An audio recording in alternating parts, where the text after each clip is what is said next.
રમેશભાઈ એક ભાઈ ડોક્ટર પાસે ગયા. ડોક્ટર પાસે ગયા ને એટલે એને ડોક્ટરે 3 ટાઈમની દવા આપી. એને ડોક્ટરે એમ કીધું કે ભાઈ આ તમે એક પડીકી છે એકી સાથે લેજો અને 3 ડોઝ પૂરા થયા પછી કાલે પાછા બતાવી દેજો. એટલે એ ભાઈ ગયા, 3 ડોઝ લઈ લીધા.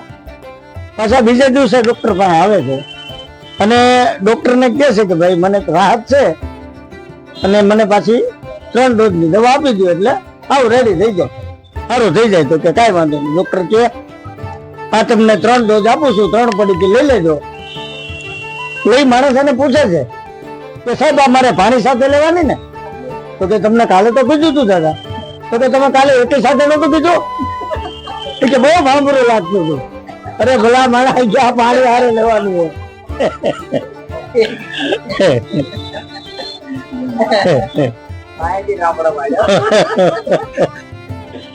પછી એક ભાઈ ને પગમાં ફ્રેક્ચર થઈ ગયું.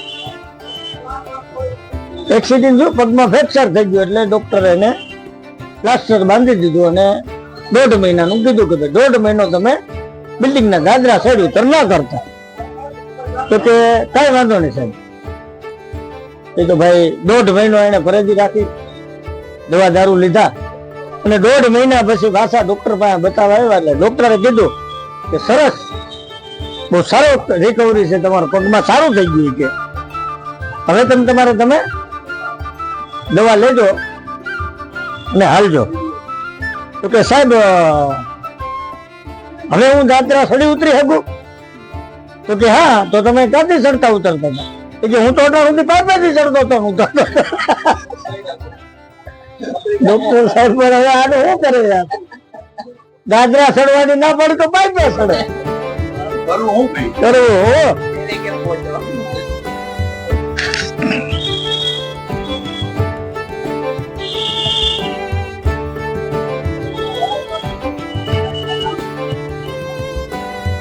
હવે કપિલભાઈ, હું તમને આપણે દેશમાં પેલા ખબર હોય તો બધા વૃદ્ધ માણસો, માળી બાપા, આ બધા ઉખાણા બોલતા. રમેશભાઈ તમને ખબર હશે ઉખાણા? આપણી વર્ગના જેટલા હોય એને ખબર હોય કે ઉખાણા બોલતા. એટલે એક ભાઈ ઊંટની ઉપર બેસી અને એની બાજુમાં દીકરી બેઠી છે અને ઊંટ હાલ્યો આવે છે. તો એમાં કપિલભાઈ તમારા જેવો વ્યક્તિ એને હામો મળે છે એટલે એને કહે છે કે ભાઈ ઊંટવાળા ઊંટી, આ બેન છે કે બેટી? તો ભાઈ એમ કે છે કે ભાઈ આ નથી મારી બેન, નથી મારી બેટી, આની સાસુ મારી સાસુ સગામાં બેટી. હવે આને ગોતવું કેમ? ઓલો ભાઈ કઈ સમજો નહીં બિચારો કે ભાઈ મને કઈ સમજણ પડતી નથી. તો કે હજી એક વાર કહું સમજી લે કે આ નથી મારી બેન કે નથી મારી બેટી, આની સાસુ મારી સાસુ બે સગામાં બેટી. તો હવે આ મને સંબંધમાં શું થાય કહી દે. તો ઓલો ભાઈ કહે છે કે ભાઈ મને નહીં ખબર પડે, તમે મને સમજાવો. તો હવે એને શું સંબંધમાં થાય કપિલભાઈ તમને સમજાવું કે મારા દીકરાની હોય હિરણની પત્ની હોય, એ મારી બાજુમાં બેઠી હોય, મને કોઈ પૂછે કે રમેશભાઈ પૂછે કે બધું બેન છે કે બેટી, તો હું એને એમ કહી શકું કે આ નથી મારી બેન કે નથી મારી બેટી, આની સાસુ મારી સાસુ સગામાં બેટી.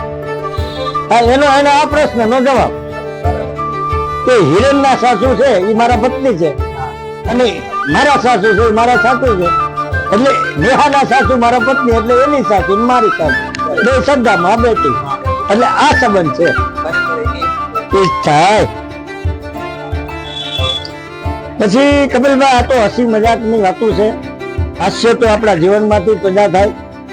એટલે એક છોકરાને સ્કૂલમાં માસ્તરે ચીઠી લખી અને સ્કૂલમાં દીધી છોકરાને કે આ તારા વાલીને દેજે ભાઈ ઘરે જઈને. એટલે ચીઠીમાં માસ્તરે એવું લખ્યું હતું કે તમારા છોકરાને નવડાવીને મોકલો, વાસ મારે. તો હવે આ ચીઠી એની મમ્મીએ વાંચી અને અમે ચીઠી લખીને મોકલી. હવે ચીઠીમાં એવું લખે છે કે અમે અમારા છોકરાને ભણવા મોકલીએ છીએ, સૂંઘવા નહીં. એટલે આવા વાંચો પછી આ તો હસી મજાકની વાતો હતી.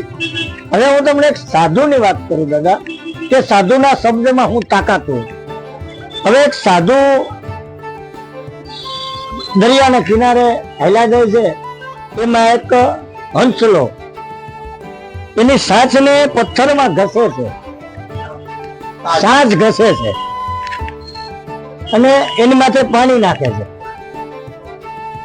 એટલે સાધુ એમ બોલે છે કે ઘસત ઘસત और घसत पानी डालत और घसत, लेकिन मैं तेरी बात को समझत કે કાહે ઘસત. કે હું તારી વાતને જાણું છું કે હું કામે ઘસે છે. જ્યારે હંસલો માછલી પકડવા જાય, જીવડું પકડવા જાય, ત્યારે એની સાસને ઘસીને જાય. હવે ઈ સાધુ છે, ઈ રાજમહેલમાં ગયા. રાજમહેલમાં જઈ અને રાજમહેલમાં સાધુ બોલે છે, સાધુ રાજાની સામે કે ઘસત ઘસત ઓર ઘસત और घसत ऊपर पानी डालत તું કાહે ઘસત મેં જાનત. એટલે આ સૂત્ર રાજાને બહુ પસંદ આવી જાય છે. પછી આ સૂત્ર રાજા છે એ એની જ્યાં હોવાની પથારી છે, બેઠક છે, ત્યાં સામે સૂત્ર લખાવે છે. હવે એમાં રાજા હોય એટલે એને કોક ને કોક વિરોધી હોય. હવે કોક એવો વિરોધી હતો, એને ખબર પડી કે રાજાને આપણે મારી નાખવો છે, તો આપણે આનો આઈડિયો શું કરવો એમ. તો પછી જે માણસને જે આ કર્મ કરવું તો એને વિચાર આવ્યો કે આ કામ વાણંદ કરી શકે. અને વાણંદને કીધું કે ભાઈ તારે જોઈએ એટલા પૈસા આપું તને, પણ તારે આ કામ કરવાનું છે, અસ્ત્રાથી રાજાને તારે ઉડાડી દેવાનું. તો વાણંદ બિચારો માનતો નતો, પણ પછી એમ થયું કે નહીં કરું તો આ મને મારી નાખશે. એટલે કે કાંઈ વાંધો નહીં. એટલે આ તો વાણંદ જાય છે અને રાજાને ત્યાં દાઢી કરવા. પછી એ ટાઈમે કઈ બ્લેડ હતી નહીં રમેશભાઈ, ત્યારે લોખંડના અસ્ત્રા ઘસીને દાઢી કરતા. હવે સાંભળા ઉપર અસ્ત્રો ઘસતા હતા અને એમાં પાણી નાખતો હતો વાળંદ. એટલે રાજા છે બેઠો બેઠો સૂત્ર વાંચતો હતો કે ઘસત ઘસત ઓર ઘસત પાણી ડાલત તું કાહે ઘસત. મેરે તો મને ખબર છે એમ, કાહે ઘસત મેં જાનત.